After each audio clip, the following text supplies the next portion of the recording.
বল sir start. High, আমি অবসর।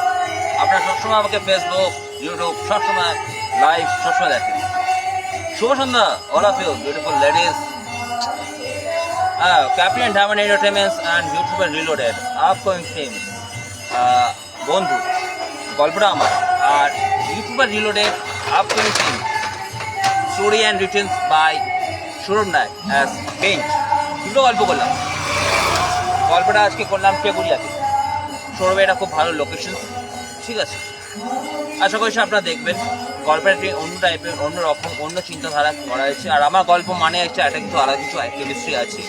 বসক বাকি যখন গল্প করা মানে ফেসবুক কিছু কিছু একটা থাকেই। এটা ভাইরাস কিছু, I am not the virus part, but I am always the viral part. আমি সবসময় হাইলাইট হওয়ার জন্য করি। আর সৌরভকে আমি বরাবর আমার কনসেপ্টে নিই। Not only he was the friend, he was my co partner.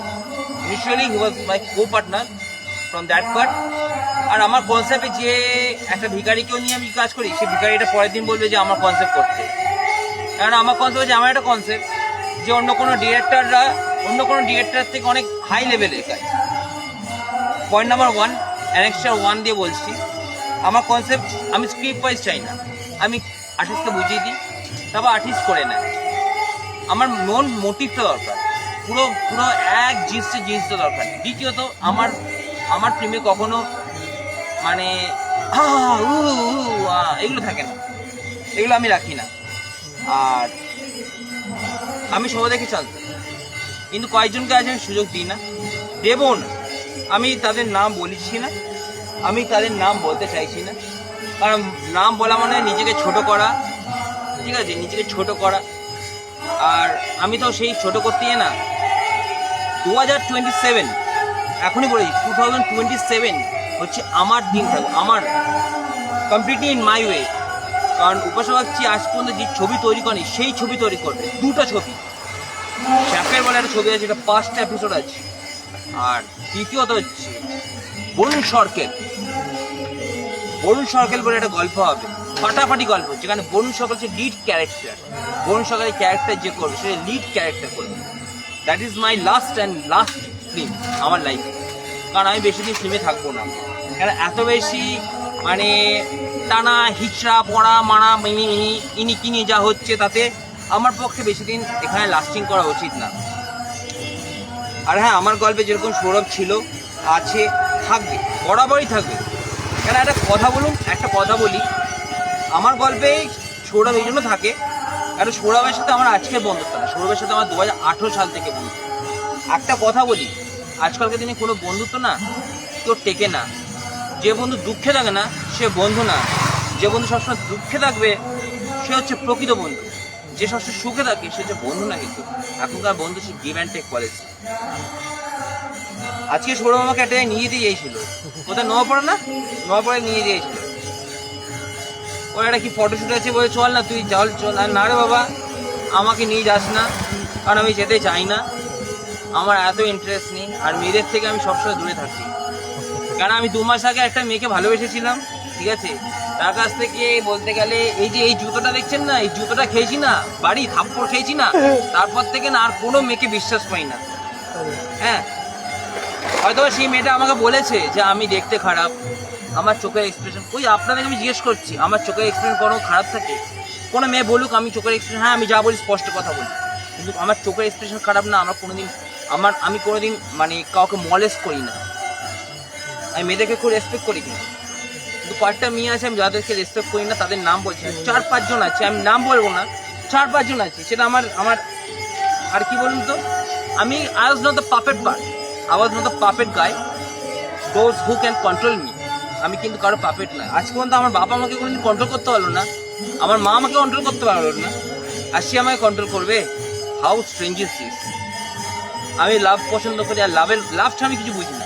আমার গল্পের লাভ, দুঃখের গল্প করতে পারি না। কারণ আমার বাবা খুব ভালো একজন লেখক ছিল, বেশি লেখেনি, সত্যি করে বলতে না, বাবা খুব ভালো লেখক।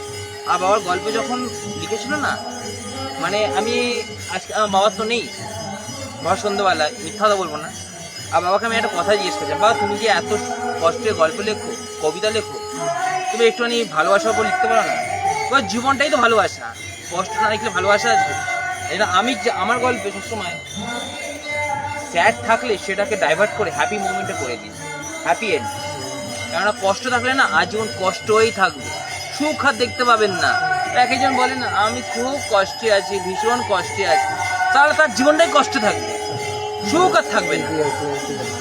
আমি এটাই বলার জন্য। আর তার থেকেও আবার একটা কথাই বলতে পারি, ভালো থাকুন, সুস্থ থাকুন, কারণ মানুষের জীবনটা আজকে আছে কালকে নেই তো। আর তার থেকে বড় ব্যাপার সেটা হচ্ছে যে গল্পটা দেখুন, বেঞ্চ গল্পটা দেখুন, বন্ধু গল্পটা দেখুন। It is totally a different concept, it is totally a different concept, different mind, different thinking.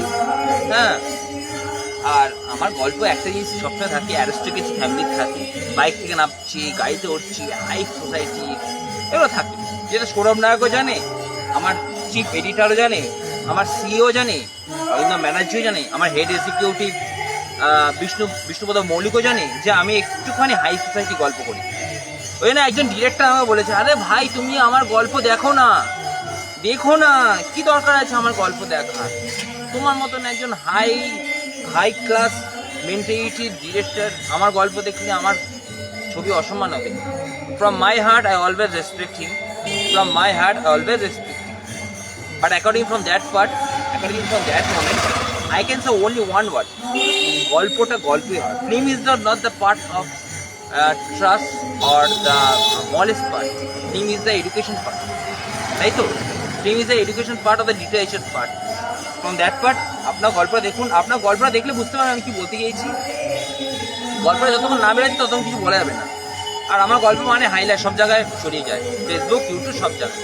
বলে শুভ সন্ধ্যা অল অফ ইউ, সুন্দরী লেডিস, অল বিউটিফুল। আর জেসে কি করলো, জেসে কি তো করলো? আর ছেলেদের আমি বেশি ছেলেদেরকে পছন্দ করি, সুন্দর ছেলে ছাড়া।